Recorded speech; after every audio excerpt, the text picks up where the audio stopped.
Merci beaucoup Jean-Louis, Caroline et Marie-Pierre. On va passer à la deuxième session maintenant, après la session inaugurale. On va parler de PNMR3, on va parler de plan France Génomique 2025, pour savoir à peu près quel point on pourrait en faire et où est-ce qu'on en est dans leur mise en place. Je rappelle très rapidement les objectifs du plan France Génomique 2025, qui étaient au nombre de 3, déployer les instruments du parcours de soins génomiques, assurer le déploiement opérationnel et la montée en puissance du dispositif, et contribuer à l'émergence rapide d'une filière médecine génomique. Je pense que là-dessus, on va avoir des débats tout à fait passionnants. Et j'appelle tout de suite, pour modérer la séance, Nathalie Tréclin-Conseil, qui est la présidente de l'association d'Alliance Maladies Rares, et également Anne-Sophie Lapointe, adjointe à la mission Maladies Rares au ministère des Solidarités et de la Santé, Anne Paoletti, qui est directrice scientifique secteur biologie de santé au ministère de l'Enseignement, Jean-François Deleuze, qui est directeur au Centre national de recherche en génomique humaine, Damien Sanlaville, qui est généticien et responsable de la plateforme de séquençage génomique aux Hospices civils de Lyon, et Jean Pouget, professeur de neurologie au CRMR, maladies neuromusculaires et SLA, au CHU de Marseille. Je vous souhaite une excellente session. Vous avez une heure et quart. Je serai un gardien du temps absolument intransigeant, parce que si on veut pouvoir accueillir Agnès Buzyn dans de bonnes conditions, il va falloir qu'on puisse respecter un horaire et un timing tout à fait serré. Je compte sur vous. Merci beaucoup. Pas de souci, Olivier, et merci pour cette introduction et ces présentations. Du coup, on va commencer sans plus tarder. Bonjour à toutes et à tous, bienvenue pour ces 6e rencontres. Comme on l'a entendu dans les introductions des coprésidents, ce 3e plan est essentiel pour les malades et les familles, même si on sait qu'il y a beaucoup de choses qui ont été faites depuis plus de 15 ans. Vous savez tous qu'il reste encore énormément à faire et ça va être vraiment le sujet d'aujourd'hui. On a parlé ce matin d'outils structurants qui ont été portés par l'ensemble des acteurs et notamment par les associations de malades qui se mettent progressivement en place dans le 3e plan Maladies Rares. On y reviendra avec Anne-Sophie. Et c'est autant d'actions concrètes qui répondent aux besoins urgents des malades et des familles. Il y a aussi le rôle aussi important dédié aux filières de santé maladies rares que nous souhaitions depuis tellement d'années, avec le souci également de coordonner les forces. Ça, c'est très important pour se donner collectivement les moyens de réussir. Et il n'y a qu'ensemble qu'on réussira à faire avancer les maladies rares et à faire bouger les lignes. Avec aussi un des enjeux que nous aborderons dans cette table ronde, c'est la connexion nécessaire entre le 3e plan maladies rares et l'opportunité, ce que va nous offrir aussi le plan France Médecine Génomique 2020-2025. Et vous le savez tous, un axe majeur du plan, c'est l'accès au diagnostic pour tous. Voilà. Sans plus tarder, maintenant que les présentations sont faites, je me tourne vers vous, Anne-Sophie. Donc, côté DGOS, on aimerait bien savoir un petit peu quel état des lieux vous faites après cette première année de lancement du 3e plan Maladies Rares. Et plus largement aussi, et ça c'est vraiment un gage de réussite aussi, la transversalité aussi qu'il y a entre le ministère de la Santé et le ministère de la Recherche. Je vous laisse la parole. Merci beaucoup. Déjà, merci beaucoup de nous donner l'opportunité de faire ce bilan à 1 an qui est absolument important, de façon à pouvoir s'ajuster, je dirais, presque au jour le jour. Et sachez que c'est notre quotidien dans notre travail, que ce soit à la DGOS, que ce soit au ministère de la Santé, au ministère de la Recherche, que ce soit tous les acteurs. Je crois que c'est comme dans la vie, quand on est complètement solidaire des patients atteints de maladies rares, c'est que cet ajustement, il se fait au jour le jour. Et de la même façon, notre engagement et notre travail à vos côtés est dans un ajustement quotidien. Donc c'est déjà une chose à souligner. Alors, je vais porter les enjeux du plan Maladies Rares sont importants et on a eu à cœur cette année de pouvoir pousser ces enjeux.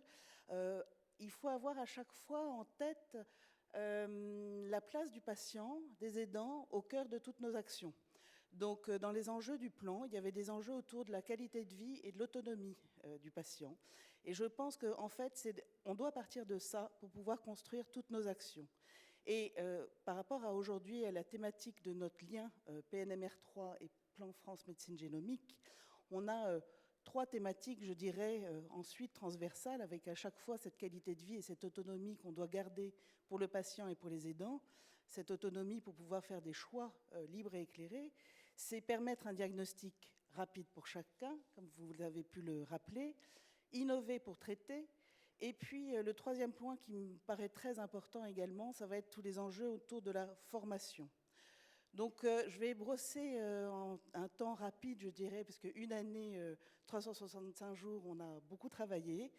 On a, à l'image de cette table ronde, je dirais, on a mobilisé toutes les forces et tous les acteurs autour des maladies rares, en partant du patient à chaque fois, en passant par les associations, en allant du soin à la recherche et de la recherche aux soins. On est vraiment dans ce côté translationnel, mais également les plateformes de génomique, et on n'oublie pas les filières de santé. On a eu la relabellisation des filières, et je crois qu'on a, comme c'est bien illustré dans le 3e plan maladies rares, beaucoup de choses, beaucoup de coordination passe par les filières de santé maladies rares, en coordination avec tous les acteurs repérés.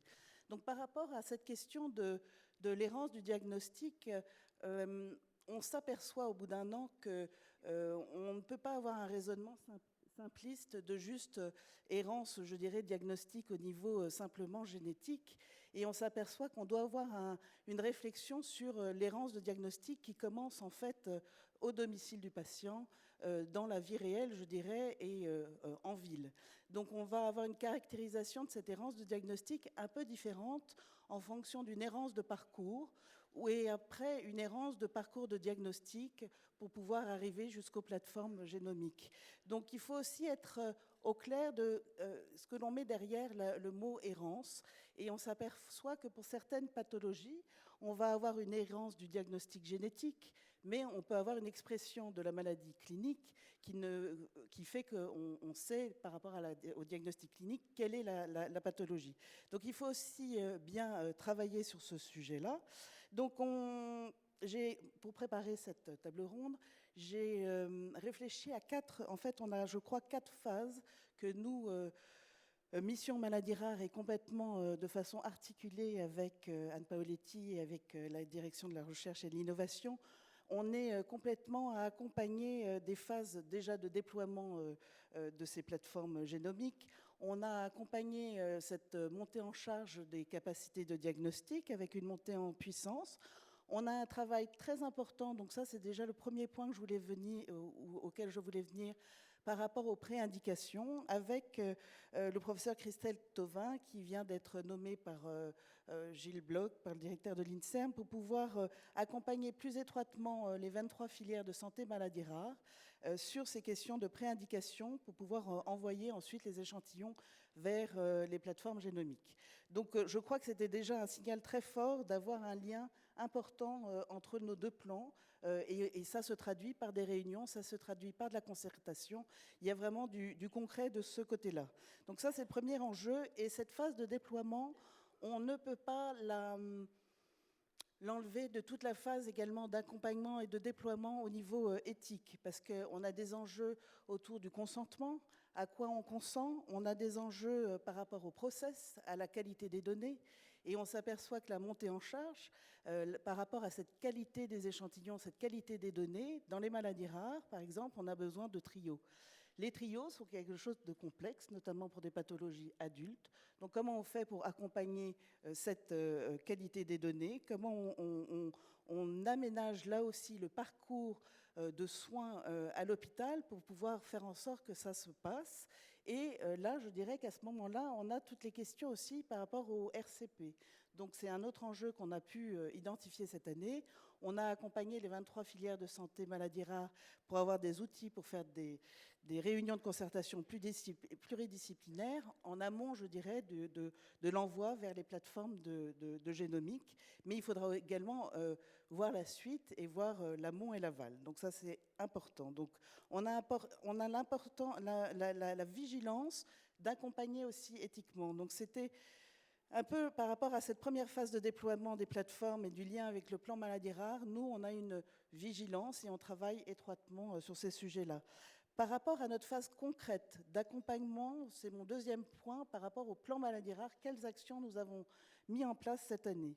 Donc nous avons une première action pilote, pré-pilote, avec une action 1.7 et avec la filière Finemus, pour identifier les parcours de diagnostic, pour essayer de revoir, je dirais, en rétrospectif également, des dossiers où on avait des 100 diagnostics. Et donc, c'est un travail qui se fait étroitement avec la Banque nationale des données maladies rares.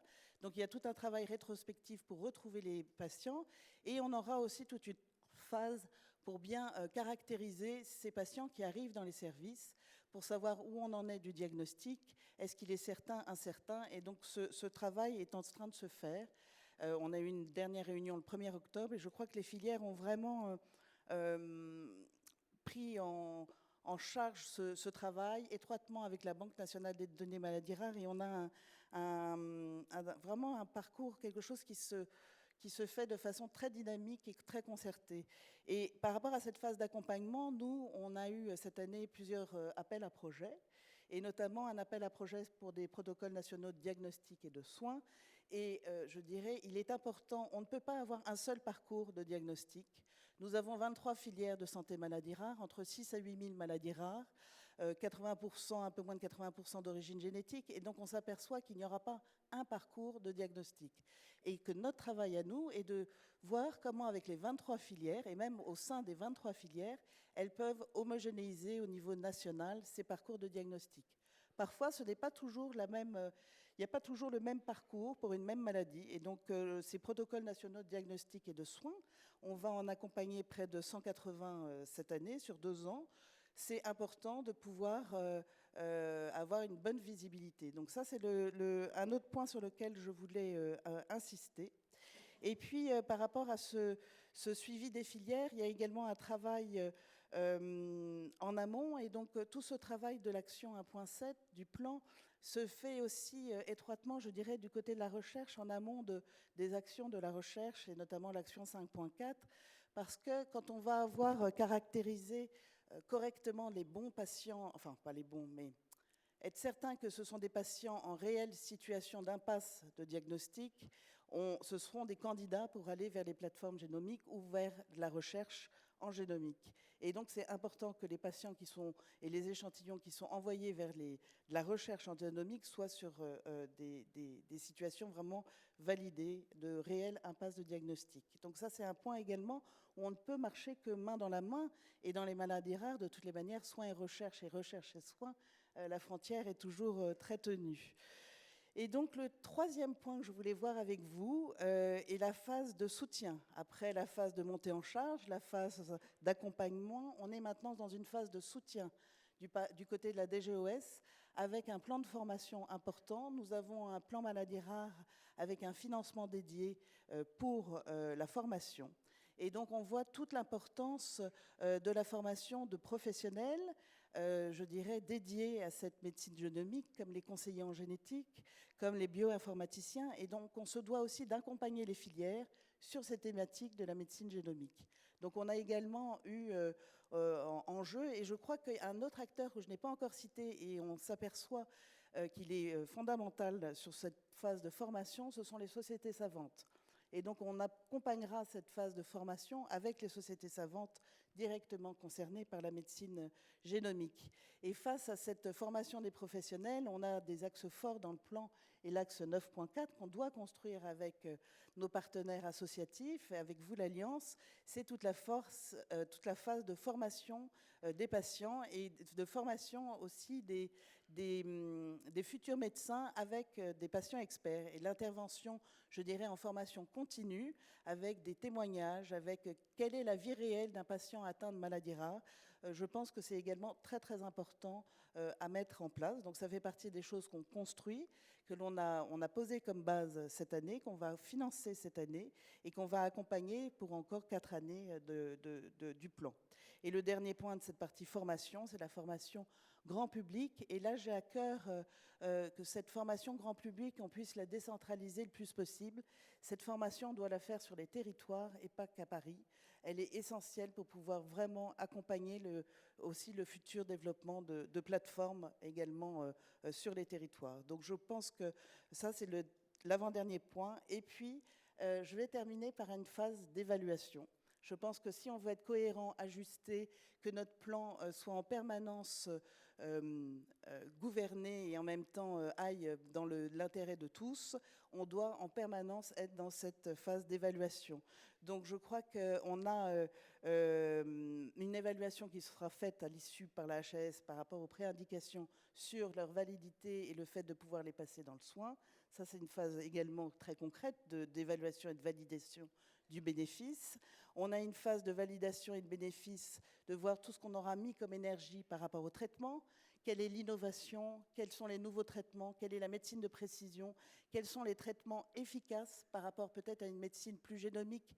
On s'aperçoit que certains traitements ne sont efficaces qu'avec certaines mutations bien précises. Donc forcément, l'articulation du plan maladie rare sur les médicaments ne pourra pas se faire sans cette articulation sur la pharmaco, je dirais, tout ce qui est autour de la pharmaco, pas que vigilance, mais tout ce qui est efficacité par rapport aux nouveaux produits thérapeutiques. Donc ça, c'est également l'évaluation de ce bénéfice. Et puis, le dernier point que je voulais voir avec vous, Jean-Louis l'a évoqué, c'est également les enjeux de sciences humaines et sociales. Et je pense qu'il y a un vrai, pour pouvoir évaluer l'impact de la médecine génomique, le lien entre notre plan maladie rare et le PFMG par rapport à toutes les conséquences pour le patient sur ces nouvelles techniques de diagnostic, on se doit d'accompagner également la recherche en sciences humaines et sociales. Et je crois qu'il y a des signaux forts en 2021 du côté de l'EJP au niveau européen pour accompagner des projets en sciences humaines et sociales. Et on s'aperçoit que là aussi, on a un lien très fort entre la clinique et la recherche, entre le soin et la recherche, sur des projets de sciences humaines et sociales, parce qu'on évaluera le bénéfice de nos actions également qu'à l'aune des projets de recherche qu'on a menés, de leur pertinence pour pouvoir mieux comprendre l'impact de cette médecine génomique. Donc voilà, un lien très fort, un écosystème très fort, et je pense qu'on ne peut avancer avec cohérence que main dans la main. Merci Anne-Sophie pour ces précisions, et Madame Paoletti tout à l'heure nous reparlera un peu des sciences humaines et sociales. Peut-être juste un mot sur l'Observatoire des traitements qu'on a évoqué ce matin. On voit ça à quel horizon pour la mise en place ? Un horizon très concret. On en est dans une phase vraiment de fondation. C'est un travail qui est piloté par la DGS. On a eu la première réunion au mois de juillet. Il y a déjà eu une autre réunion en septembre. On en a parlé lors de une présentation lors du COPIL des filières le 15 octobre. Et maintenant, chaque filière, moi je recense un petit peu également au sein de chaque filière, parce qu'il y a déjà, en fait, ce travail est déjà entamé depuis de longues années par certaines filières au niveau des traitements, au niveau de la veille, je dirais, des traitements qui existent. Il y a la question du repositionnement également des molécules.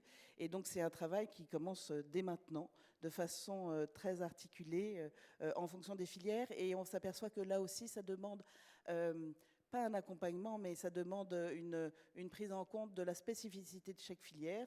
Certaines filières ont une grande habitude des traitements, des médicaments, des process d'ATU, de RTU, mais ça c'est plus rare, mais je dirais en tous les cas des ATU et des essais cliniques. D'autres filières n'ont pas encore bénéficié forcément de beaucoup d'essais cliniques et d'essais thérapeutiques. Donc il y a aussi, je dirais, c'est un échange entre pairs, et je crois qu'il y a une très bonne dynamique à l'intérieur des filières aussi pour échanger entre filières sur ces sujets-là, et je capitalise beaucoup là-dessus. Merci. Et j'imagine qu'on est dans la même dynamique pour l'Observatoire du diagnostic des santé. Voilà. Du coup, je vais me tourner du côté des professionnels de santé vers le professeur Pouget, qui a jusqu'à dernièrement coordonné la filière de santé maladie rare Filnemus. Et par rapport à tout ce qui a été évoqué, le rôle aussi, l'évolution et le rôle important des filières de santé maladie rare, les différentes actions que nous avons évoquées, que ce soit l'Observatoire du diagnostic, l'Observatoire du traitement, les PNDS, enfin toutes ces actions concrètes, quelle opportunité, au final, les maladies, que ça va amener dans les maladies rares, et quel est pour vous aussi peut-être les freins au niveau des filières ou de ce qui va se mettre en place? Alors, commençons par le positif. Les structures, je crois qu'il est très important de dire d'abord que les centres de référence et les filières de santé maladies rares ont été associés à la préparation du PNMR 3. Donc, ils ont eu déjà l'occasion de s'exprimer dans la préparation.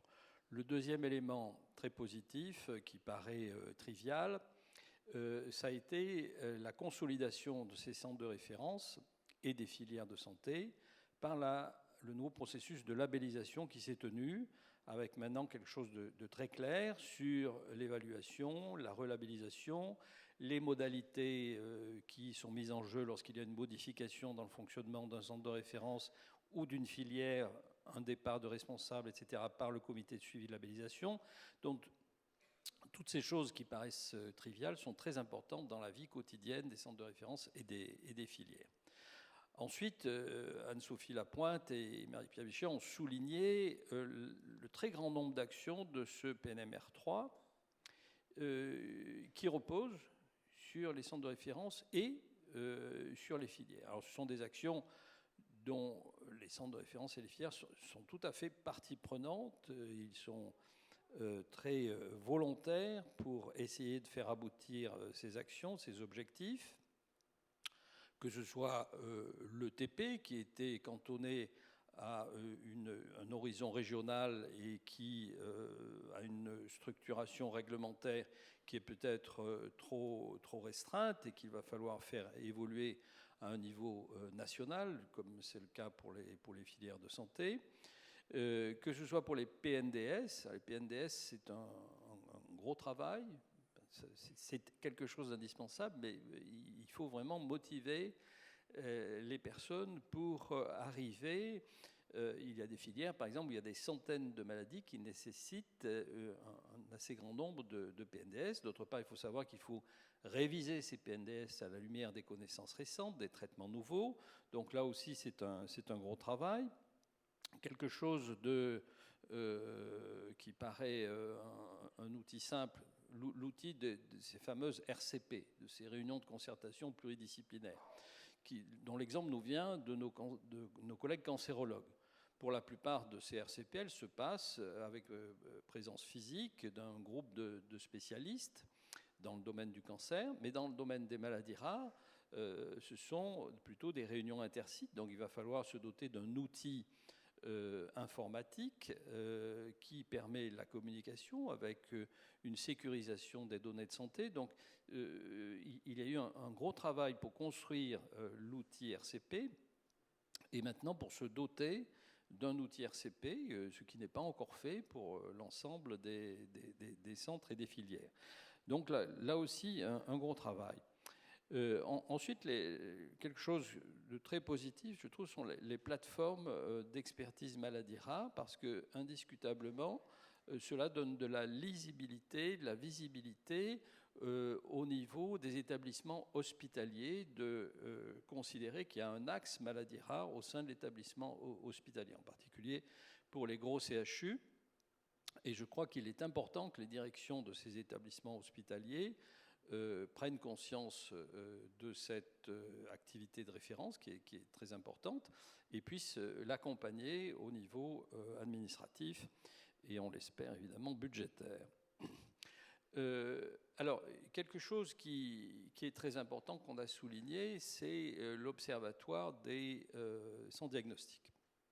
Alors, il faut savoir que pour constituer un observatoire des sans diagnostic, il faut d'abord que les personnes malades se présentent dans les centres de référence. Donc il ne faut pas oublier qu'il y a une étape en amont qui va nous échapper, c'est-à-dire ceux qui n'ont pas encore accédé au centre de référence. Et là aussi, je crois qu'il faut construire un travail que, dans le cadre de la filière Filnomus, nous avons co-construit avec la FM Téléthon pour essayer de repérer en amont ces patients pour les amener au centre de référence. Ensuite, évidemment, il va falloir que le centre de référence les repère et puisse vérifier que ces patients aient eu accès à l'ensemble des techniques diagnostiques les plus récentes qui permettent d'aboutir à un diagnostic. Et éventuellement, s'il y a une indication, de préparer les indications aux plateformes de séquençage à très haut débit pour ces patients s'il s'agit de maladies génétiques. Et puis ensuite, c'était évidemment un outil indispensable pour la recherche, pour les patients qui demeurent sans diagnostic à l'issue de l'ensemble du parcours diagnostique disponible à la lumière des connaissances dont on bénéficie. Donc je crois que c'est quelque chose de très important et la collaboration entamée avec la BNDMR me paraît extrêmement positive et fructueuse, mais il y a encore beaucoup de chemin.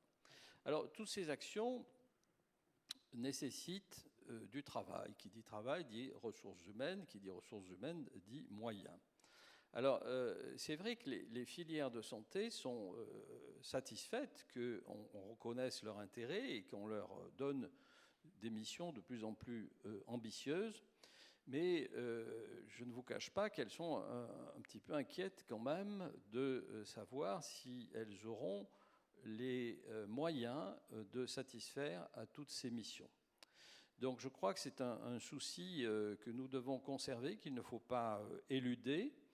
Il y a le problème, évidemment, des problèmes budgétaires des établissements hospitaliers, des restrictions budgétaires, le fait que certains établissements ne donnent pas aux filières l'ensemble des enveloppes MIG qui leur sont normalement attribuées, parce que tous les établissements hospitaliers ne sanctuarisent pas les ressources maladies rares et demandent aux maladies rares de participer à l'effort économique lorsque l'établissement hospitalier est en difficulté.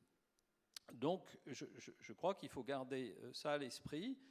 Les missions, oui, elles sont motivantes, elles sont justifiées, les objectifs sont multiples mais très positifs. Faire attention quand même à ce qu'il n'y ait pas une démotivation par le manque de ressources. Je crois que ce serait catastrophique. Et pour avoir vécu les différents plans maladies rares, je pense que les bénéfices des 3 plans successifs ne pourront évidemment subsister que s'il en existe un 4e. Merci beaucoup. C'est vrai que, comme je le disais un petit peu dans mon propos liminaire, les filières de santé ont un rôle très important. Et pour remplir leur mission en ce qui concerne la réussite de plan, il faut que ça fonctionne de tous les côtés. On en est vraiment conscient. Et je pense qu'on fera tout pour que ça aille dans ce sens-là. Mais c'est bien aussi de le signaler. Peut-être une question par rapport à Anne-Sophie parlait tout à l'heure du rôle des associations. Quel rôle pour vous, quelle importance vous donnez au rôle des associations dans les filières de santé maladies rares et comment vous voyez aussi leur rôle? Alors, je crois que la réponse est naturelle si on suit l'évolution des différents plans, là encore, maladies rares. Depuis le premier plan, les associations ont été associées dans la préparation des plans, dans la conduite des plans, pour avoir participé au premier comité national consultatif de labellisation. Les associations étaient présentes, elles étaient présentes lors de la préparation du PNMR2. Elles sont à l'évidence présentes dans le fonctionnement des filières et elles doivent également trouver toute leur place dans les plateformes d'expertise maladies rares au niveau des établissements hospitaliers en favorisant leur présence au sein des établissements hospitaliers au travers de ces plateformes d'expertise maladies rares. Et je crois que c'est devenu maintenant culturelles dans les maladies rares et je pense qu'elles sont pleinement associées. Je pense qu'il faut poursuivre dans ce sens. Je crois que ça se passe bien pour les échos que j'ai, mais bon, peut-être d'ailleurs pas les mêmes. Donc pour vous, elles ont un rôle fondamental dans les filières. D'accord. Merci beaucoup pour votre intervention. Je vais me tourner maintenant côté recherche avec Madame Paoletti pour vous poser un petit peu la même question que j'ai posée tout à l'heure à Anne-Sophie. Quel état des lieux côté DGRI on peut faire de cette première année du plan? Oui, merci beaucoup pour l'invitation et pour pouvoir partager effectivement le travail qui a été effectué cette année sur les mesures recherche du plan maladies rares en concertation, hein, bien sûr, avec la DGOS et la DGS, enfin, le ministère de la Santé. Je vais commencer par parler des 2 mesures phares que l'on souhaite développer pour la recherche. Il s'agit d'une part de développement de nouvelles bases de données interopérables et réutilisables. Je pense que tout le monde dans l'audience est convaincu que c'est vraiment un point essentiel pour développer la recherche. Il faut notamment approfondir la connaissance de toutes les maladies rares, leur histoire naturelle. Il faut être en capacité d'assembler des cohortes suffisantes de patients pour pouvoir faire des essais cliniques si des nouvelles molécules, de nouveaux traitements ou une nouvelle prise en charge sont proposées par la recherche.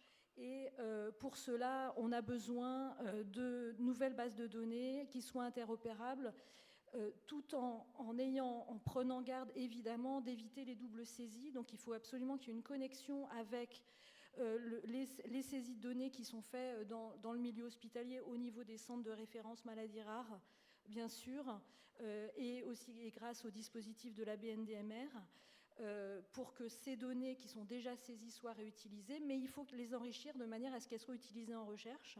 Donc ça, c'est la 2e étape, et c'est au sein de ces bases de données interopérables que cet enrichissement peut être fait. Évidemment, on ne part pas de rien. Il y a déjà des bases de données qui sont disponibles, donc il s'agit aussi de mettre en relation des bases de données déjà existantes, si c'est le cas, etc. Donc il y a un groupe de travail qui s'est réuni cette année pour avancer sur ce concept et mettre un peu de contenu dans cette mesure qui avait été assez peu en fait réfléchie au cours de l'établissement du plan maladies rares. Donc il y avait besoin d'un travail de réflexion approfondi sur la question et qui a pu rendre ses conclusions au cours de l'année 2019 pour la mise en œuvre dans les prochains mois. Donc ça, c'est la première mesure qui pour nous est essentielle et qui doit aussi être connectée avec ce qui se passe au niveau européen. Et cette connexion devrait se faire grâce à l'EJP Maladies Rares, le programme conjoint Maladies Rares, qui est piloté par l'INSERM et au cœur duquel, un des piliers de cette action, est le développement d'une plateforme d'échange de données pour les maladies rares au niveau européen. La 2e action, et c'est la première qui va être lancée effectivement, c'est une action qui concerne les impasses diagnostiques. Alors là, elle s'articule d'une part avec le travail qui est fait pour repérer les patients qui sont en impasse diagnostique, la fameuse mesure 1.7 qui était évoquée tout à l'heure, et puis bien sûr avec le plan France Médecine Génomique, puisque ces patients seront aussi adressés aux plateformes du plan France Médecine Génomique pour avoir des données génomiques. Mais dans un certain nombre de cas, évidemment, il n'y aura pas une possibilité d'interprétation immédiate de ces génomes, donc il va falloir développer des nouvelles méthodologies d'analyse. Et puis, au-delà de la génomique, il y a aussi ce qu'on appelle la post-génomique, donc des analyses multiples par toutes les techniques omiques qui sont associées de manière à avancer dans les connaissances sur ces maladies et pouvoir enfin comprendre quelle est la raison des symptômes qui se développent au cours de ces maladies et qui, puisqu'on est dans une situation d'impasse diagnostique, ne sont pas résolus dans l'état des connaissances actuelles. Donc ça, c'est nos 2 mesures phares. Elles vont faire partie d'un programme prioritaire de recherche qui va être piloté par l'INSERM et qui va être lancé dans les prochaines semaines. Et donc on a beaucoup d'ambition par rapport à ce programme et il y a un budget qui a pu être débloqué de 20 millions d'euros, 16 millions d'euros pour les bases de données, 4 millions d'euros pour le programme d'impasse diagnostique qui devrait regrouper un ensemble de laboratoires qui travailleront ensemble pour développer ce programme sur les impasses diagnostiques. Je voudrais aussi souligner très brièvement les autres actions qui ont déjà été engagées en 2019. Il y a eu une augmentation du financement de la recherche translationnelle sur les maladies rares à l'ANR cette année, 2 millions d'euros supplémentaires. Ça a permis de financer cette année 13 projets en 2019 à la place de 9 projets en 2018 pour un montant de 6,5 millions d'euros. Et donc ces projets de très grande qualité vont pouvoir se dérouler pendant les prochaines années, et cette mesure sera renouvelée pendant toutes les années du plan maladies rares. Donc c'est un soutien financier complémentaire, et on sait que la communauté de recherche sur les maladies rares s'est fortement mobilisée. Il y a eu beaucoup de projets de dépôt, et donc on a augmenté au-delà des 2 millions d'euros supplémentaires disponibles parce que les projets étaient vraiment de qualité grâce à l'implication des équipes de recherche. Et puis, et ça a été évidemment, j'ai déjà évoqué le JP Maladies Rares, mais ça a été l'année du lancement de le JP Maladies Rares, piloté par la France. Donc ça, c'est aussi un événement très important. Cette EJP, c'est à la fois un bras qui permet le financement de la recherche, et donc il va y avoir des résultats qui vont être annoncés bientôt sur des projets transnationaux sur diagnostic et thérapie. Et là, à nouveau, l'ANR est impliquée. 3 millions d'euros seront distribués par l'ANR pour les équipes françaises. Et puis, il y a le bras partage des données grâce à cette plateforme qui va être mise en place dans les années qui viennent et qui est en cours de construction actuellement. Et puis, il y a un bras qu'il ne faut pas oublier qui est très important aussi, c'est celui de la formation. Formation à la fois pour les professionnels de recherche et de santé, mais aussi formation pour les patients experts. Et je pense que c'est important de le souligner, de manière à ce que les associations de patients et les patients experts puissent contribuer à la construction des protocoles de recherche, des programmes de recherche, en ayant des connaissances approfondies du sujet. Voilà, pour finir, un mot de SHS, puisque ça a été évoqué. Donc, dans les mesures qui ont été retenues dans le plan, il y a une mesure qui concerne la recherche en SHS. On sait que c'est très important, on sait aussi que c'est difficile, et à nouveau, on ne part pas de rien. On part d'un travail important qui a été fait notamment par la Fondation Maladies Rares au cours des dernières années. Et un groupe de travail s'est réuni au mois de septembre, et la position qu'ils ont prise, en fait, je pense que c'est une position assez sage, et de dire, faisons d'abord un état des lieux. Qu'est-ce qui a été fait ? Quels résultats ont été obtenus, quelles ont été les difficultés rencontrées, pour repartir à partir de ça et tenter de mobiliser au maximum la communauté des sciences humaines et sociales qui pourrait s'intéresser au sujet des maladies rares. Et je pense qu'une réflexion de fond à faire, c'est aussi de savoir quels sont les sujets qui sont génériques en termes de SHS et santé, et quels sont les sujets qui sont très spécifiques SHS maladies rares. Qu'est-ce qui est différent dans une maladie rare par rapport à un autre type de maladie, et qu'est-ce que ça engendre comme problématique qu'il faut soutenir particulièrement au travers du plan maladies rares. Alors, on a une perspective aussi de point de vue financier, c'est qu'un appel à projet de l'EJP maladies rares au niveau européen va être dédié aux sciences humaines et sociales. Anne-Sophie le disait tout à l'heure. Et pour ça, il faut qu'on prépare les communautés. Donc ce groupe de travail qui va analyser ce qui s'est fait, quelles sont les problématiques rencontrées, va aussi permettre de préparer cette communauté pour être très performante au niveau de cet appel à projet. Et les réponses donc vont se décliner sans doute au niveau français, mais aussi au niveau européen. Et ça, on sait que c'est une dimension qui est très importante. Autant aller chercher les savoir-faire de nos collègues européens plutôt que de réinventer la roue ici en France. Et évidemment, le contraire, apporter nos savoir-faire, évidemment, français au niveau européen.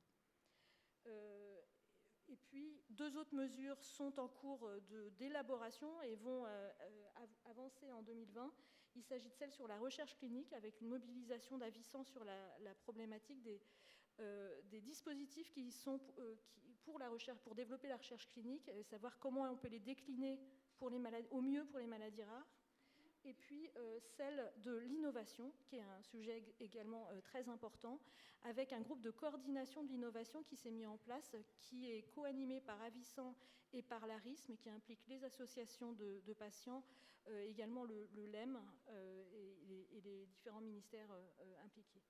Donc voilà, j'ai fait un peu un panorama de ce qu'on a fait et de ce qu'on souhaite faire. Et évidemment, tout ça va continuer de manière très active pendant l'année prochaine. Merci beaucoup. Alors, j'ai juste une petite question par rapport aux sciences humaines et sociales.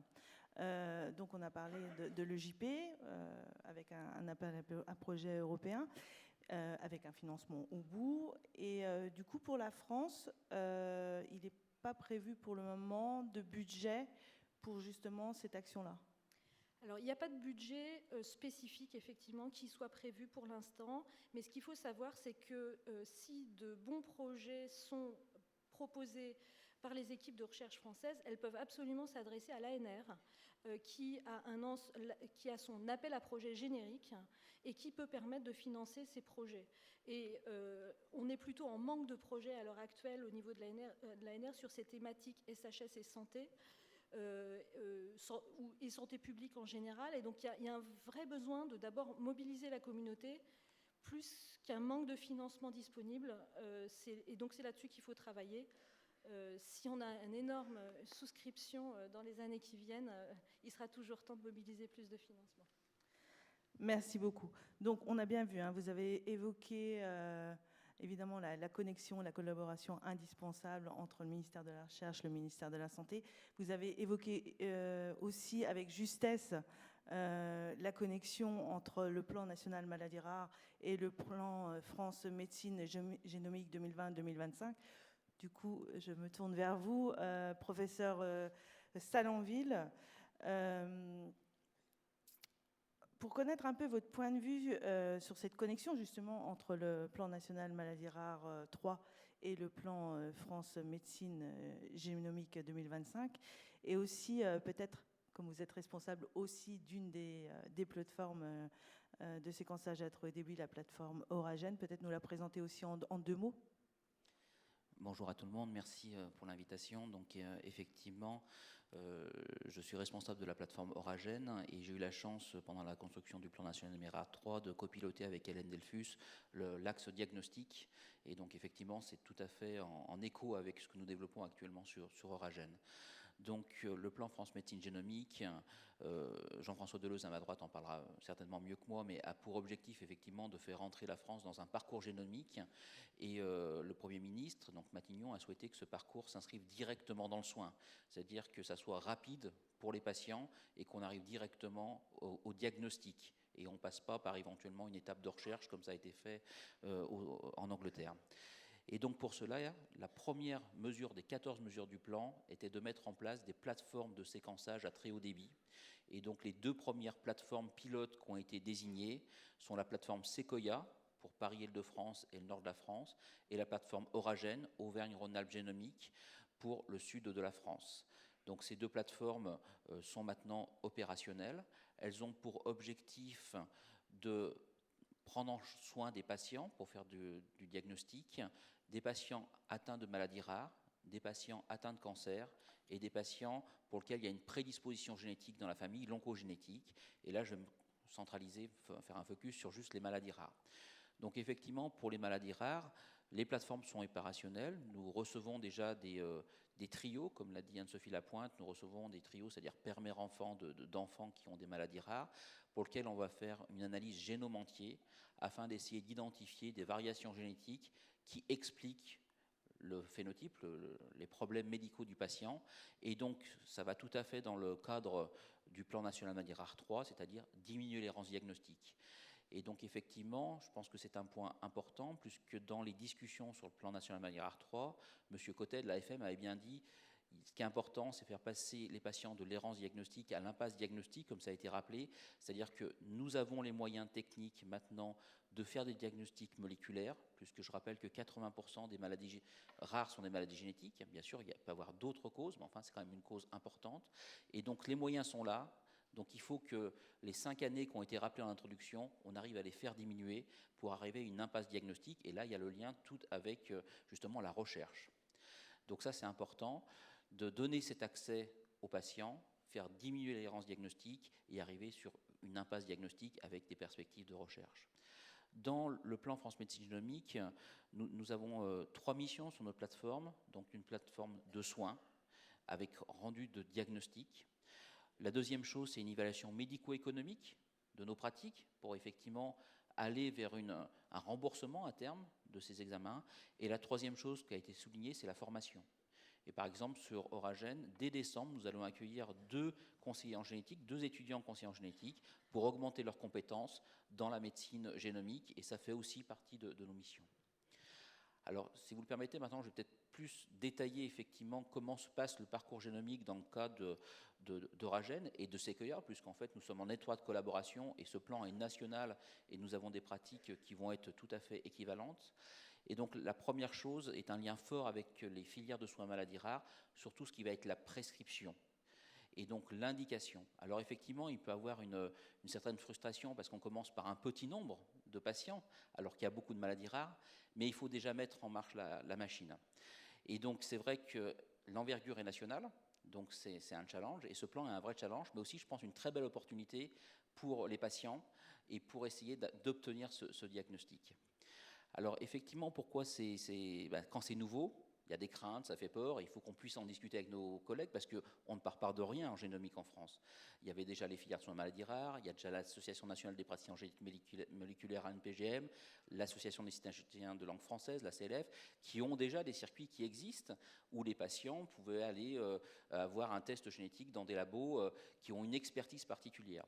Et donc il faut qu'on co-construise et qu'on arrive à faire une synergie avec ce qui existe déjà et qu'on arrive à dépasser éventuellement des craintes dans l'arrivée de nouvelles plateformes de génomique.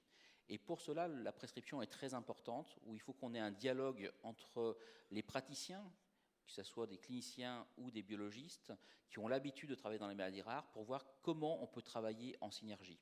Et pour cela, les RCP, qui ont été cités plusieurs fois, les fameuses réunions de concertation pluridisciplinaires, sont, je pense, extrêmement importantes et restent du domaine des filières de soins maladies rares pour décider finalement quel est le meilleur parcours pour un patient. Peut-être que pour certaines maladies, l'indication sera de commencer par un génome entier et de passer sur les fameuses plateformes France Médecine Génomique. Par exemple, la déficience intellectuelle, avec le projet DEFIDIAG, qui est aussi dans le cadre du plan, pour voir si effectivement commencer directement par un génome et pas par un panel, c'est-à-dire l'étude de quelques gènes, peut être peut-être plus pertinente. Mais peut-être que pour d'autres maladies rares, débuter par l'étude d'une cinquantaine, par exemple, de gènes, peut être plus pertinente parce que finalement, le rendement diagnostique est bon et c'est peut-être pas la peine de commencer par un examen plus coûteux. Et donc tout ça doit se mettre effectivement en place en concertation avec les acteurs. Et là, le rôle des filières de soins maladies rares sont très importantes pour définir ces parcours pour les patients. Et ça, dans les 23 filières. Et pour l'instant, je vous rappelle qu'il y a 9 préindications maladies rares qui correspond à 8 filières de soins maladies rares et sont en attente, en particulier depuis la nomination de Christelle Tevin, vous l'avez rappelé, pour faire le lien entre les filières et le plan national maladies rares, enfin le plan France Médecine Génomique, pouvoir augmenter le nombre d'indications. Parce qu'effectivement, les plateformes de séquençage très haut débit Sequoia et Euragen sont en place. Et je ne cache pas qu'on a du mal à avoir des patients qui arrivent parce que c'est une nouvelle organisation. Pour donner un type d'exemple, nous passons par des prescriptions électroniques. Dans mon institution, les Hospices Civils de Lyon, le déploiement de la prescription électronique est prévu sur plusieurs années. Et bien là, il faut qu'en quelques mois, au niveau national, on déploie de la prescription électronique. Forcément, ça prend un peu de temps, ça change les habitudes, mais c'est possible de le faire. Et donc, nous faisons des sessions de formation pour les praticiens des filières. Avec mon collègue Michel Vidot, on organise des réunions pour justement sensibiliser les personnes au fait que dès maintenant, on peut adresser des patients sur les plateformes Sequoia ou Euragen pour faire un diagnostic moléculaire. Et donc, ce que nous réalisons au niveau technique, c'est effectivement l'étude du génome entier pour le père, la mère et l'enfant, afin d'essayer d'identifier des variations génétiques dans des gènes qui expliqueraient la maladie rare de l'enfant. Alors je parle d'enfant parce que je suis plutôt du côté pédiatrique, mais il y a aussi les adultes. Ce qui pose d'autres questions, c'est vrai que le plan au début est parti sur ces fameux trios, mais pour des adultes, parce qu'il y a des indications comme les insuffisances ovariennes prématurées ou ces adultes, c'est plus compliqué parfois d'avoir les enfants. Et donc il va falloir aussi qu'on s'adapte probablement en disant peut-être que le trio n'est pas si obligatoire que ça dans certaines indications. Et là aussi, finalement, il y a le plan avec ce qui était prévu au départ, puis il y a la réalité de terrain. Et donc il faut se concerter, s'adapter, savoir prendre une certaine flexibilité. Et donc comme c'est national, ça prend du temps. Alors effectivement, on aimerait aller plus vite, d'autant plus que les plateformes sont opérationnelles. Je rappelle que ces plateformes sont des plateformes de soins, ce qui a été souhaité dans le cadre du plan France Médecine Génomique, ce qui veut dire aussi qu'il y a un certain nombre de contraintes, puisque qui dit soins, dit autorisation de l'Agence régionale de santé, dit accréditation ISO 1589, dit passage du COFRAC, et donc là aussi, comme tous les autres laboratoires, nous devons respecter toutes ces contraintes réglementaires. Donc ça peut paraître long, mais effectivement, nous avons essayé d'aller le plus vite possible pour mettre en place tous ces circuits.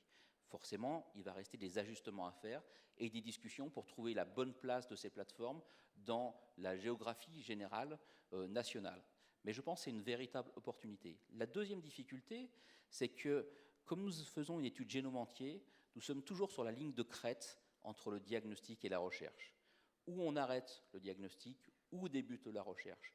Et ça, c'est une question pour laquelle aussi on aimerait qu'il y ait des réflexions entre biologistes, experts, et qu'on puisse avoir des liens, par exemple, avec le ministère de la Recherche, effectivement, pour savoir voilà, comment on valorise ce qu'on va trouver et on ne sait pas trop l'interpréter dans l'état actuel des connaissances. Et dans le cadre du plan, il y a le fameux collecteur-analyseur de données qui doit être mis en place, qui devrait favoriser, effectivement, les connaissances. Parce qu'effectivement, en génétique, il y a 5 ans, on faisait un certain nombre de diagnostics, et puis 5 ans plus tard, on a des nouvelles données qui nous permettent de réinterpréter et de faire des nouveaux diagnostics. Et il faut qu'on arrive à rester finalement up-to-date, si j'ose dire. Et donc, là aussi, il y a un challenge entre où s'arrête le diagnostic, où commence la recherche. Et puis, le troisième point, et la troisième interaction forte qu'on va avoir avec les filières de soins maladies rares, c'est sur le rendu, effectivement, des résultats, et comment on inclut nos collègues dans, finalement, l'interprétation de ces données pour qu'ils gardent une compétence et que l'ensemble de la communauté puisse augmenter en compétences en génomique.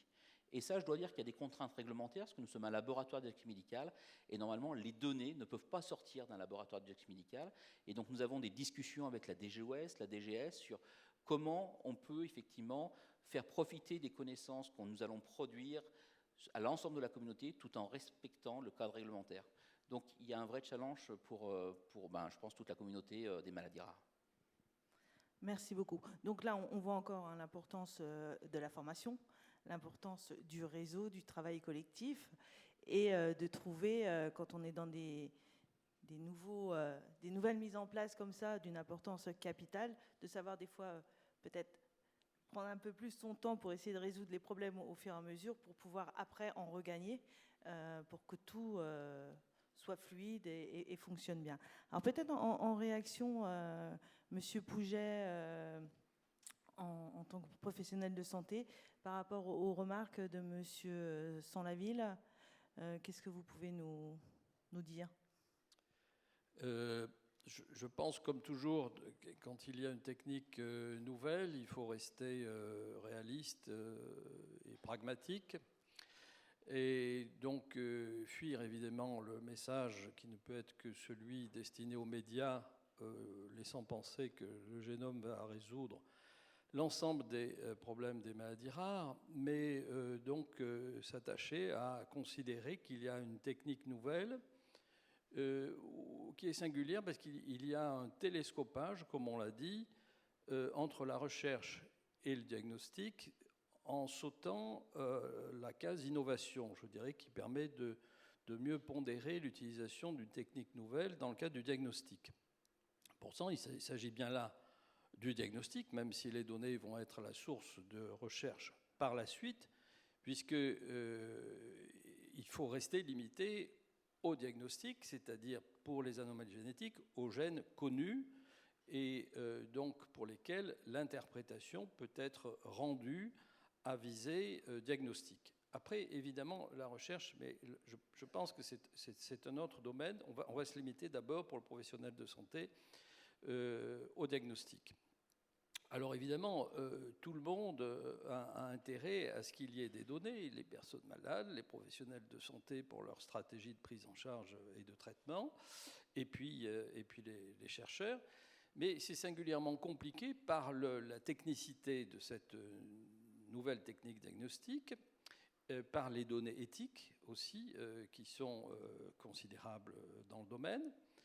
Et donc, on a télescopé l'installation de ces plateformes, qui nécessitent quand même une mise au point, et puis l'utilisation diagnostique. Et ceci que l'on souhaite dans un temps court.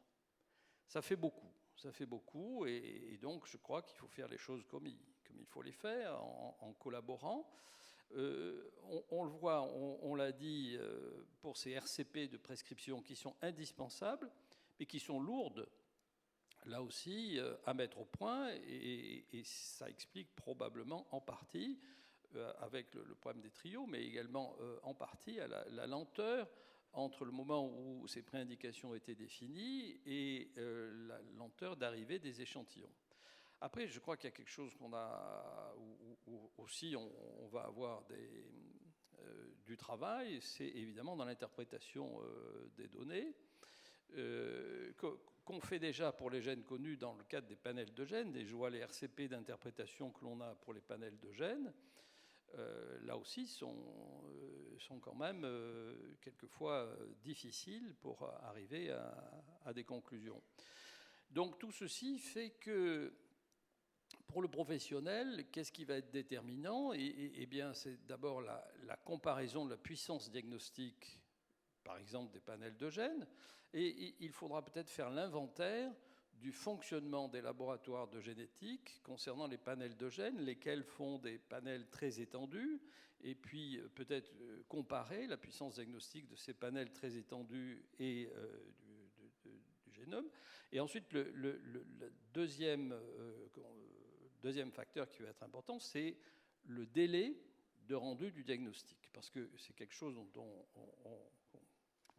qu'on met volontiers sous le tapis, mais actuellement, les délais de rendu des diagnostics sont très importants. Donc ça, je crois que là aussi, peut-être qu'une des techniques va montrer par sa performance et son fonctionnement qu'elle arrive à avoir un rendu diagnostique très rapide. Voilà, je crois que c'est des considérations très pragmatiques, mais il ne faut pas oublier que c'est un examen actuellement dans le cadre de ces plateformes de séquençage à très haut débit à visée diagnostique et qui doit être soumis, et c'est pour ça d'ailleurs que l'HAS est partie prenante et a été impliquée, au circuit de tout examen à visée diagnostique. Merci beaucoup pour ce remarque. Monsieur Salonville. Oui, si je peux me permettre, merci beaucoup pour tous ces commentaires qui sont tout à fait pertinents. J'aimerais juste rajouter 2-3 points. Effectivement, sur l'innovation, Genomic England a commencé avant et a commencé par un programme de recherche. Les conclusions sont quand même en faveur de l'intérêt pour le diagnostic, puisqu'actuellement, ils ont transféré en diagnostic le génome entier avec plus d'une vingtaine d'indications pour les maladies rares. Donc l'objectif, ce serait qu'on puisse aller aussi vers ces indications. Ensuite, effectivement, je pense à un point important, peut-être je n'ai pas assez souligné, l'idée du plan avec ces plateformes sur des plateformes de production. Et donc, du coup, on serait organisé en termes d'organisation pour être en capacité de produire beaucoup de données rapidement. Et nous souhaitons nous engager aussi bien Sequoia Oragen pour un rendu du diagnostic entre 3 et 6 mois. Ce qui est quand même, on espère qu'on tiendra, mais qui permet quand même de diminuer aussi par rapport à certains rendus. Parce qu'on sait bien qu'il y a cette attente. Il y a l'attente de savoir quand c'est qu'on aura accès, et une fois qu'on a accès, c'est quand c'est qu'on aura le résultat. Après, un autre point important, effectivement, c'est l'interprétation des données. Parce que même sur des panels, vous l'avez souligné, des fois c'est compliqué de conclure. Et là, je refais le lien avec la recherche. C'est-à-dire qu'on va peut-être identifier des variations de signification inconnues, mais on peut collaborer avec des équipes de recherche pour développer des tests fonctionnels, pour faire des modèles animaux, pour augmenter les connaissances et pouvoir revenir au diagnostic. Parce que je crois fort, en fait, au lien birédactionnel entre diagnostic et recherche pour les maladies rares. Et donc ça, je pense que ça va augmenter les possibilités de connaissances dans les maladies rares. Merci beaucoup. Alors, sans transition, je passe la parole au docteur Deleuze. Donc, pour nous donner aussi votre point de vue sur le plan France Médecine Génomique 2020-2025. Et puis aussi, peut-être plus largement, une vision un peu plus prospective sur les séquences à très haut débit de demain. Alors moi j'avais envie de vous parler du futur, donc c'est bien. Donc je ne suis pas d'accord avec tout ce qui a été dit, mais je pense pas que le débat sera panel versus génome. Je pense que le génome va s'imposer de lui-même avec des fenêtrages, etc. Et que pour une même maladie, on ne peut pas accepter qu'un patient soit diagnostiqué parce qu'il a un variant dans un exon et que le même patient, parce qu'il a un variant dans un intron qui ne soit pas connu, on ne puisse pas tenter de le diagnostiquer. Donc je pense qu'il faut qu'on fasse attention justement aux chapelles et qu'il faut effectivement par contre trouver la bonne place du génome dans le diagnostic. Je suis assez d'accord avec quand vous avez dit qu'effectivement ça ne va pas tout régler, mais je pense qu'il faut qu'on fasse attention à pas freiner des évolutions.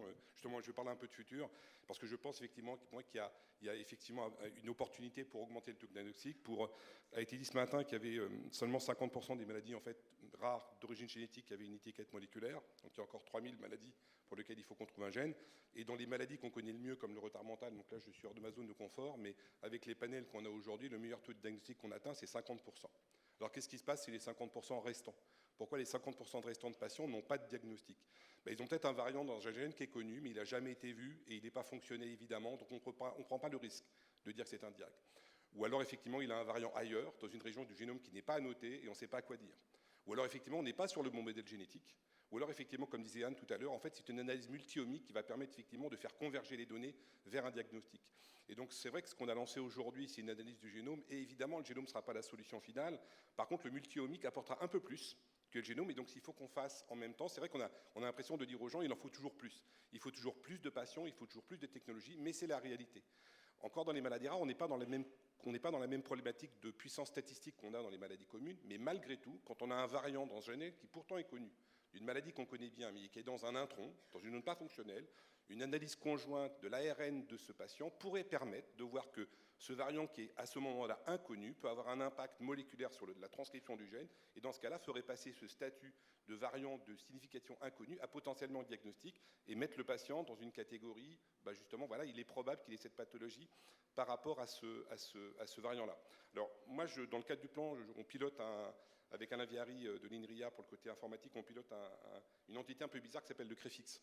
Donc le CREFIX, ça veut dire Centre de référence d'innovation et d'expertise, qui est un peu un centre de R&D qui essaye de régler les problèmes que peuvent avoir les plateformes immédiates, on essaye de les aider, mais aussi de prévoir le futur. Et typiquement, par exemple, ce multi-omique dont on parle aujourd'hui, c'est une approche du futur, et dans le projet des FIDIAG, qui est le projet un peu représentatif des maladies rares aujourd'hui, c'est un des projets qui aurait pu avoir lieu, mais c'est celui-là qui a été choisi. Il y a une étude justement sur le transcriptome des patients à partir de leur fibroblaste pour essayer de compléter l'analyse génomique qu'on peut faire à partir du sang par une analyse transcriptomique qu'on peut faire à partir du sang, de la salive ou de la peau, pour effectivement à chaque fois la volonté un peu vertueuse d'augmenter le taux de diagnostic et donc de renseigner le plus possible pour les patients. Donc ça fait partie des choses qu'on fait. Il y a aussi un peu un dogme en maladie rare, alors je m'excuse qu'il y a plein de généticiens bien meilleurs que moi autour de la table, c'était quand même un gène, une mutation dans un exon. Et je pense qu'il faut aussi qu'on revisite un petit peu, et c'est ce qu'on fait aussi, les modèles génétiques qui peuvent sous-tendre des maladies rares. Il n'y a pas que des mutations très sévères dans des exons qui peuvent m'aider à des maladies rares. Il y a des choses aujourd'hui au niveau de la structure 3 dimensions du génome qui modifie une existence de la chromatine en domaine qui peut influencer la régulation de l'expression des gènes et mener à certains types de maladies rares. Et donc aujourd'hui, en fait, il faut bien comprendre que quand on regarde un génome, on a une vision très limitée en fait, de génome humain. Effectivement, d'abord, on va tendance à aller sur les exons, sur les zones fonctionnelles. Il y a tous les introns et il y a la structure 3D des génomes qui regardent et il y a le transcriptome. Alors ça peut faire peur, mais la beauté du système, c'est qu'aujourd'hui, c'est qu'avec cette séquence et la notation et les outils bioinformatiques qu'on développe, on va pouvoir de plus en plus avoir accès à ces dimensions, et c'est vers ça qu'il faut pousser. Et c'est un peu le genre de travaux, je vais assez vite parce que je sais que le temps est précieux, sur lequel effectivement notre centre se travaille pour essayer d'amener les futures vagues d'innovation justement pour aller au-delà de la vision un peu trop triviale du génome humain qui est de regarder les exons des gènes. C'est un petit peu ce qu'on fait quand même aujourd'hui pour être un peu brutal. Et donc clairement, il y a beaucoup plus d'informations qu'on en utilise. Et pour utiliser cette information, il faudra être patient parce qu'il va falloir que les chercheurs fassent de la science pour annoter des nouveaux gènes. Donc il y a besoin de l'augmentation de la connaissance biologique. Il y a besoin de modélisation mathématique. Et il y a besoin effectivement justement de cette intégration dont Anne parlait tout à l'heure des différentes dimensions. Le génome, c'est juste quelque chose qui fait peut-être un ARN, qui peut-être fait une protéine, qui de concert avec un réseau effectivement a une action. Et c'est cette vision-là effectivement qui est la vision fonctionnelle qu'il faut qu'on ait à un moment donné. Alors j'avais un autre peut-être quelque chose à mettre sur la table parce que pour trouver des gènes de maladie, c'est aussi bien de s'adresser à la population normale à un moment donné. Et donc typiquement des genres de projets qu'on a notés, qu'on a développés, dont peut-être vous avez peut-être entendu parler, c'est le séquençage de la population française. Parce qu'en fait, quand on a effectivement un exome ou un génome, ce qu'on fait, en fait, on filtre, on regarde toutes les variations qu'on va trouver. Si vous faites un génome humain et que vous comparez par rapport à une génome de référence, vous avez 5 millions de variations. Alors bon, 5 millions de variations, quand vous faites l'hypothèse qu'il y en a une qui est responsable de maladie. Donc comment on va de 5 millions à une? Et pour aller de 5 millions à une, on a tout ce travail de filtre, biologique, bioinformatique, mathématique, etc., pour essayer d'arriver à un nombre minimal et suffisant pour que quand on arrive à la RCP, on ne mette pas devant les médecins justement un nombre incalculable de variants qu'ils n'arrivaient pas à trouver. Donc on a séquencé 1000 individus de la population française, et ça va être poursuivi dans le plan avec 4000 individus pour justement voir déjà quels sont les variants naturels de la population Et la population française n'est pas la même que la population américaine, chinoise, même espagnole ou italienne. On a des spécificités liées à notre histoire de peuplement du pays. Il fait qu'en fait, on a des variants anonymes qui sont tout simplement des variants représentatifs, entre guillemets, de la façon dont la France s'est peuplée, qui sont anonymes et qui, en fait, ne sont pas fonctionnels. Donc déjà, un des premiers travaux qu'on fait en séquençant cette population, c'est d'être capable d'éliminer tous ces variants qu'on trouve dans la population, qui n'ont aucune raison d'être des variants de maladie, et donc de purger déjà de plus de 50% la totalité des variants d'intérêt pathologique. Et quand on le faisait avant, à partir des bases de données américaines, en fait, il y a assez peu de Français dans les bases de données américaines. Quand on regarde comment la France se positionne justement dans la carte du monde, il ne faut pas faire une exception pour faire une exception, mais en fait, génétiquement, typiquement, si on prend le Finistère, c'est une population isolée. Celui qui ressemble le plus à un Brestois, c'est un autre Brestois d'origine. Et il a pas mal de dissimilarités avec quelqu'un, effectivement, de la région bordelaise. Donc on est vraiment obligé juste de respecter un petit peu ces homologies génétiques pour être capable de faire cette filtration efficace. Et ça fait aussi des genres de projets qu'on lance un peu futuristes pour favoriser l'identification de ces mutations. Je suis désolée, hein. C'est vrai que ça passe très très très vite. J'ai Olivier qui me fait des grands signes. Voilà. Et si on veut laisser un peu de temps aux questions. Donc je vous remercie, mais c'est important. Je vous avais dit que vous ne me donneriez pas mon temps. Et vous ne me l'avez pas donné. Et oui. Pourtant, je vous ai frustré au téléphone. J'avais été visionnaire. Vous avez été visionnaire. Mais voilà, on va pouvoir. Mais c'est important de pouvoir avoir cette vision aussi prospective. Et voilà, parce qu'il faut toujours. Et d'anticiper aussi les choses de ce qui risque de bloquer aussi demain, comme vous l'avez très bien fait. Et on va laisser la parole à la salle. Si vous avez des questions. Alors, qui est-ce qui a des questions? Levez le doigt. Il y a des questions. Il y a des questions. Micros. Je vous amène un micro. Vous vous présentez? Oui, Jean-Louis Mandel. Bon, j'aurais une centaine de questions, de remarques, mais je vais me limiter, je pense. Une chose, je pense vraiment qu'on a exagéré en France l'importance des RCP d'amont. C'est un peu de la gestion de la pénurie. Ce qui est important, c'est les RCP d'aval, quand on a un résultat pour savoir. Mais des règles simples pour dire, voilà, qu'est-ce qui semble, à l'heure actuelle, pouvoir être bénéficier d'un séquençage génomique, parce que je pense qu'une des raisons pour lesquelles les prélèvements n'arrivent pas, c'est effectivement c'est de vouloir trop faire ces RCP d'amont. Et je remarque que de temps en temps, ces histoires ont défini des règles, par exemple pour ce qui concerne les cancers sein ovaires familiaux, en suivant les règles telles qu'elles ont été définies internationales, on loupe 50% des patients qui ont des mutations dans BRCA1 ou BRCA2, parce que là, c'est pour être efficace, mais c'était la gestion de la pénurie. Donc je pense qu'il faut vraiment ouvrir plus facilement pour pouvoir bénéficier et pas avoir effectivement des plateformes qui tournent, d'après ce que j'ai pu comprendre, pas encore à leur... Donc ça c'est une chose. Juste une autre question sur le plan, et je terminerai parce qu'il y en a d'autres, mais sur le plan PNMR, qu'en est-il de la présence des MDPH là-dedans? Parce que souvent j'entends, en tout cas dans le domaine de la déficience intellectuelle, que les parents, les familles se retrouvent face à des institutions départementales qui décident de l'insertion scolaire, qui décident de beaucoup de choses, et où, je dirais, l'interaction avec le plan maladie rare serait peut-être important, parce que moi, ce que j'entends, c'est que selon les départements, ce qui est accepté dans tel département ne l'est pas dans tel autre. Donc, qu'est-ce que vous en pensez, Nathalie, par exemple? Alors, Jean-Louis, ça me permet effectivement de mettre en avant un des axes du plan sur le sujet qui est l'axe 8. Et cet axe est parté avec la Direction générale de la cohésion sociale, avec la DGCS. On marche main dans la main avec eux et on travaille également avec les filières. C'est un axe très important des filières pour un groupe de travail interfilière médico-social qui travaille avec la CNSA et notamment en lien avec les MDPH.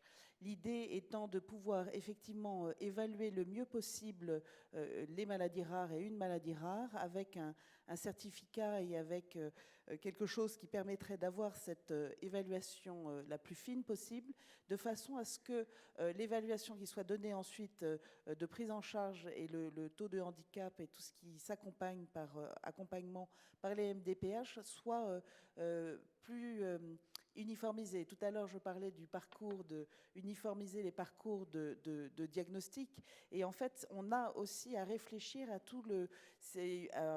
cette uniformisation des parcours également sociaux, parce que c'est tout à fait... on entend ce qui se passe, et donc ce travail-là continue. Il est depuis cet été, il est remis en place. On aura au prochain COPIL des filières les responsables de la CNSA qui viendront, de médecins, de façon à présenter, et également avec les filières, là où elles en sont, de façon à avancer le plus possible sur cette uniformisation. Je trouve que ça fait un gros mot, mais on s'aperçoit qu'on doit avoir une prise en charge qui soit la plus juste. Et en fait, c'est mettre de la justice sociale et de l'équité.